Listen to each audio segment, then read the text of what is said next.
नमस्कार मंडळी, पुन्हा एकदा स्वागत करतो तुमचं आपल्या एका नवीन व्हिडिओमध्ये. मित्रांनो, येत्या 12 मेला मानाचं हिंदकेसरी मैदान म्हणजे कोरेगाव हिंदकेसरी मैदान होणार आहे.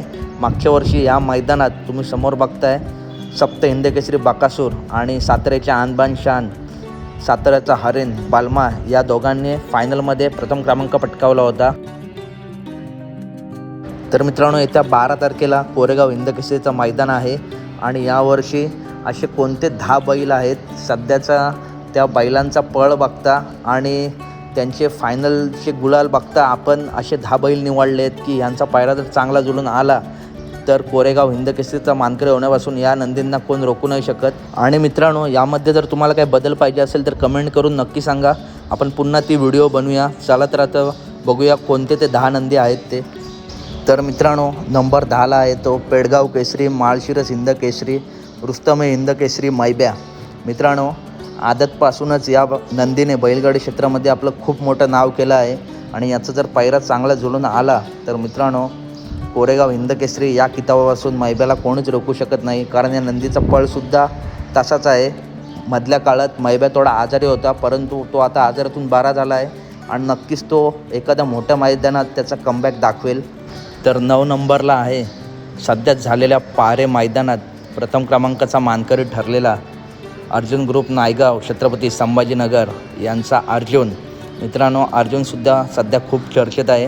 खूप चांगला पळतो हा सुद्धा नंदी, त्याच्यामुळे याचासुद्धा पायरा जर चांगला जुळून आला तर हा सुद्धा कोरेगाव हिंदकेसरीचा मानकरी ठरू शकतो. तर 8 नंबरला आहे पुसेगाव हिंदकेसरी 2024चा मानकरी आणि महान भारत केसरी 2023चा मानकरी हेमंत फुलोरे द्वारली कल्याण यांचा लाडका हरण्या. मित्रांनो, खूप कमी टाईममध्ये जर कोणत्या नंदीने त्याचं नाव केलं असेल तर मित्रांनो तो म्हणजे महान भारत केसरी हरण्या. हरण्याचे मालकसुद्धा खूप प्रेमळ आहेत आणि मित्रांनो, हरण्या बिंजोडलासुद्धा टॉपमध्ये पळतो आणि घाटावरतीसुद्धा टॉपमध्ये पळतो आहे. त्याच्यामुळे कोरेगाव हिंदकेसरीचा मानकरी होण्यापासून हरण्यालासुद्धा कोण रोखू नाही शकत जर त्याचा पायरा चांगला जुळून आला तर. तर मित्रांनो, 7 नंबरला आहे ज्या नंदीने बैलगाडी क्षेत्राची बंदी उठल्यापासून तरुणाईला बैलगाडी क्षेत्राचा वेळ लावला आहे तो म्हणजे निसर्ग गार्डन कात्रजकरांचा महान भारत केसरी सप्त हिंदकेसरी सुंदर.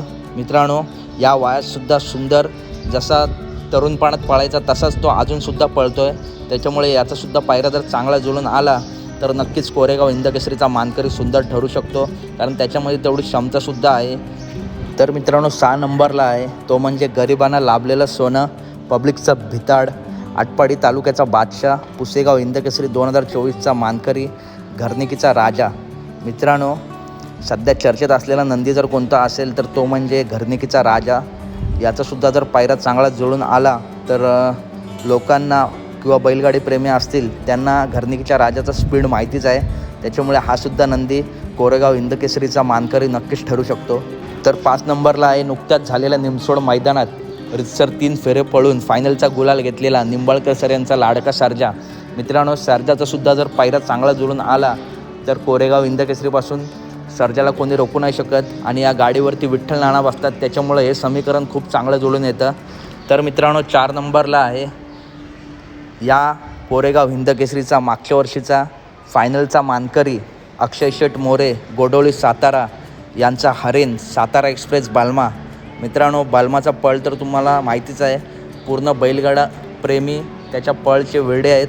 तर मित्रांनो, त्याचा पायरा जर चांगला जुळून आला तर नक्कीच यावर्षीसुद्धा बालमा कोरेगाव हिंदकेसरीचा फायनलचा मानकरी नक्की ठरू शकतो.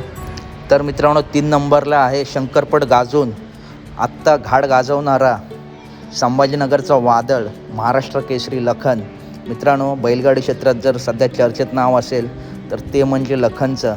त्याच्या पळने अख्ख्या महाराष्ट्राला त्याने वेडं केलं आहे आणि या कोरेगाव हिंदकेसरी मैदानात सर्व टॉपचे नंदी येणार आहेत. त्याच्यामुळे लखनसुद्धा येणार आहे आणि जर लखनचा पायरा चांगला जुळून आला तर नक्कीच तो कोरेगाव हिंदकेसरीचा मानकरी ठरू शकतो. तर मित्रांनो, 2 नंबरला आहे पब्लिकचं भिताड मुंबईचा बिंजोडचा बादशाह आणि आता जाऊन घाटावरसुद्धा गाजवणारा भारत केसरी मथुर. मित्रांनो, मथुर सध्या 2-3 महिन्यापूर्वी आजारात होता, परंतु मित्रांनो त्याने आजारातून कमबॅक केला आणि सलग 3 मैदानामध्ये मथुर फायनलचा गुलाल घेतो आहे. त्याच्यामुळे मथुरचा कमबॅक हा खूप मोठा होता आणि मथुरा नेहमीच त्याचा पायऱ्यात जोडून आला तर नेहमीच गुलालात असतो, कारण मथुरचा स्पीड पण तसाच आहे. उगाच त्याला पब्लिकचा भिताड बोलत नाही.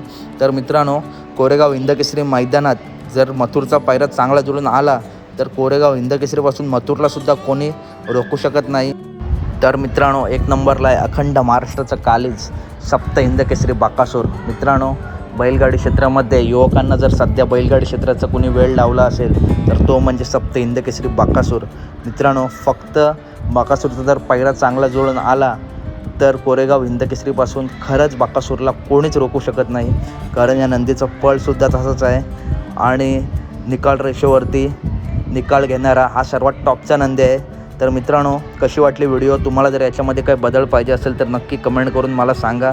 मी दुसरी व्हिडिओ नक्की बनवेल. तर कशी वाटली व्हिडिओ नक्की सांगा आणि व्हिडिओला कमेंट करा. तुमचं जर काय वेगळं मत असेल तर तशीसुद्धा व्हिडिओ आपण बनवू. भेटूया पुढच्या व्हिडिओमध्ये. टाटा, बाय बाय गाईज. आणि आपल्या चॅनलला फॉलो करायला विसरू नका. बैलगाडी क्षेत्रातील सर्व अपडेट आपल्या चॅनलवरती असतात, त्यामुळे आपल्या चॅनलला नक्की सबस्क्राईब करा.